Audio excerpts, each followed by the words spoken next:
Welcome to SSG law academy. हम कर रहे हैं लिमिटेशन एक्ट। लिमिटेशन की बहुत सारी वीडियोस ऑलरेडी हमारे चैनल पे अपलोडेड हैं और जैसे कि आज की वीडियो थंबनेल से आपको पता ही चल गया होगा, आज हम करने वाले हैं वो सारी प्रोविजंस जहाँ पे 3 इयर्स जो है वो इम्पॉर्टेंट है और जो क्वेश्चंस में आता ही आता है। ठीक है, उसको थोड़ा सिंप्लीफाई करने के लिए इस शेड्यूल को मैंने ये थोड़ा सा लिख दिया है ताकि मैं इसको अच्छी तरीके से एक्सप्लेन कर सकूँ। जैसे कि 3 years of period of limitation. Period of limitation किस में डिफाइन है? सेक्शन 2 सब क्लोज जे में आप जाके हमारी वीडियोस देख सकते हैं डेफिनेशन क्लोज की, जिसमें मैंने इसको बहुत अच्छी तरीके से समझाया हुआ है what is period of limitation बहुत डिटेल में, तो वहाँ पे आप जाके देख सकते हैं। लेकिन इसकी जो शेड्यूल है, जैसे कि मैंने भी प्रीवियसली बताया था कि शेड्यूल जो होता है वो एक न्यूमेरिकल वैल्यू दे देती है कि कितना पीरियड ऑफ लिमिटेशन, तो वो है 3 इयर्स। ठीक है, 3 इयर्स का टाइम पीरियड किन किन चीज़ों में हमें मिलेगा, तो ये 2 तरीके से क्वेश्चन आते हैं। एक आते हैं आर्टिकल वाइज कि आर्टिकल्स दे देते हैं कि इनमें से कौन से आर्टिकल्स। अच्छा,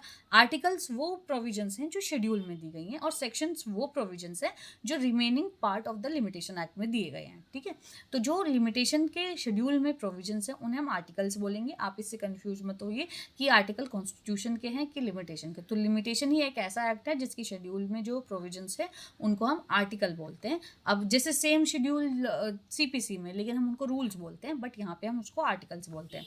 ठीक है, तो 2 तरीके से मैंने यहाँ पे 3 इयर्स को समझाने की कोशिश करी है। जो एग्जाम के पॉइंट ऑफ व्यू से सीधे लास्ट ईयर के क्वेश्चन हैं, ये सारे PYQs हैं जो आए हैं, उन्हीं से मैंने इनको निकाला है। ठीक है, तो आर्टिकल्स के थ्रू एक क्वेश्चन आता है कि कितना आर्टिकल से कितने, कौन सा आर्टिकल में कितना टाइम पीरियड है, तो उसमें आप 3 इयर्स इन फॉलोइंग आर्टिकल्स में लिख सकते हैं और फिर ये प्रोविजंस आ जाते हैं इन चीज़ों के लिए क्या है, तो हम डिटेल में इसको अभी करने वाले हैं। तो जैसे आर्टिकल 1 से लेके आर्टिकल 60 तक जितने भी प्रोविजंस हैं उन सब में 3 ईयर का टाइम पीरियड दिया हुआ है। देन 68 से 71 के बीच वाले आर्टिकल्स और इंक्लूडेड दीज बोथ, 85 से 91 इंक्लूडेड बोथ, 101, 105 और 137 इन सब में जो टाइम पीरियड दिया है वो दिया है 3 ईयर।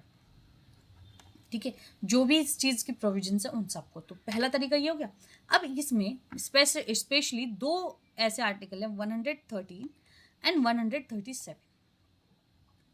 113 बात करता है सूट की और 137 बात करता है एप्लीकेशन की। दोनों में 3 इयर्स हैं। ये ऐसे मिसलिनियस प्रोविजंस हैं जिसमें ये कहा गया है कि अगर कहीं कोई पीरियड ऑफ लिमिटेशन डिफाइन ना हो तो सूट के लिए और एप्लीकेशन के लिए इट विल बी 3 इयर्स। ठीक है, तो 3 इयर्स 113 और 137 में है।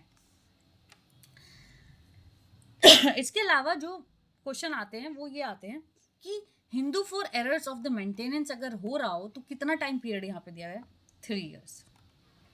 ये इन्हीं जो आर्टिकल्स है ना, इन्हीं में से जो लास्ट ईयर के क्वेश्चन आए हैं इंपॉर्टेंट है, मैंने उनको थोड़ा सा इस तरीके से लिख दिया जो बार बार एग्जाम्स में पूछे गए हैं। जैसे अगर Hindu for errors of maintenance कर रहा है तो कितना टाइम पीरियड है?